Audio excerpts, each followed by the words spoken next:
All right, so what's going on, guys? So, not only do we have a new chapter of Berserk 364 coming out in September, we got a little preview image to hype us up.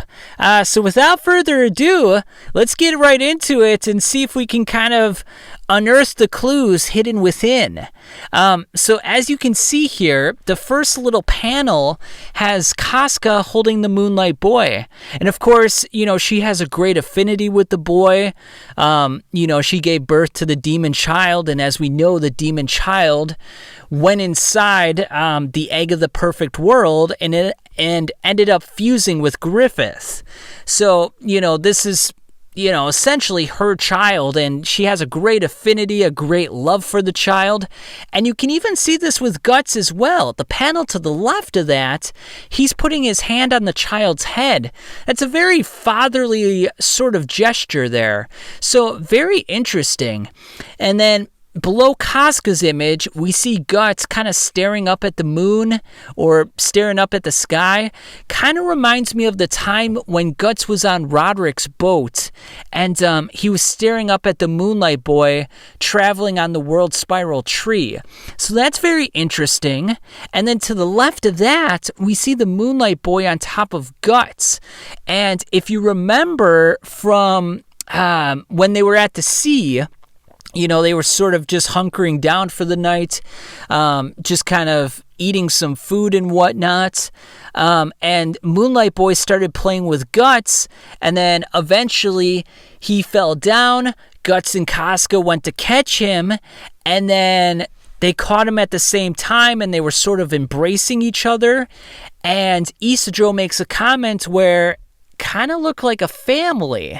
And if you look below this, they're sort of doing the same thing again. It kind of looks like they're having a dinner together, sort of hanging out, conversing with each other, and just having a good time. So very interesting. Mira's sort of almost bringing things back, sort of making things repeat themselves once again. It sort of reminds me of how Skull Knight mentioned how things are repeating themselves, and how Flora mentions it's like a spiral. But of course, as we know, even though things may look the same, the outcomes might be different. And of course, we know that by the fact that they're having this gathering, but different people are there. We have Isma there now because she's a new character in the fold. And speaking of repeating themselves, to the left of that image, we see Guts, and it looks like he's confronting Griffith. So it almost looks like the Moonlight boy is undergoing a transformation and changing back into Griffith. And the reason I say that things are repeating themselves is because the last time we had this little formation, and when I speak of formation, Griffith, Guts, and Casca, you can see Casca in the background there, was when Griffith was giving his speech about dreams to Charlotte.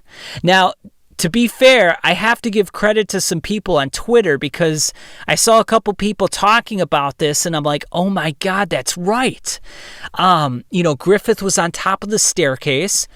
Guts was about halfway up, and then Casca was below Guts, but they were in a straight line. The only difference being was that Griffith was on top, no one was equal to him, and Guts was below him, and Casca was even below Guts. This time is a little different because Griffith and Guts are level. Does this mean that Guts is finally on Griffith's level? Has he attained the status of being equal to him in every regard? That would be very fascinating if that's what this is sort of alluding to. And then, Casca sort of standing inside the house, off in the distance, in the tree, if you will, because these are, houses that are fashioned after trees. Oh man, it's got to be symbolic. I'll probably have to do a deep dive into this and sort of think about this, mull it over a little bit. But I just thought that was very fascinating. And you have to think about the fact that when Griffith gave that speech, that was sort of the beginning of the end. Because when Guts heard that speech, he knew that he was not equal to Guts. He was not equal to Griffith. He did not measure up to him. And because of that, he felt anger and vitriol towards Griffith. Really, he was feeling anger and vitriol towards himself because he was not measuring up. He was not growing as a person. Even though he was accomplishing great things, psychologically, he still had some work to do. He had to venture off into the world and sort of become more aware of himself. He had to become his own man. And under Griffith, he couldn't be his own man. And so when he heard that speech, that was the beginning of the end because he ventured off.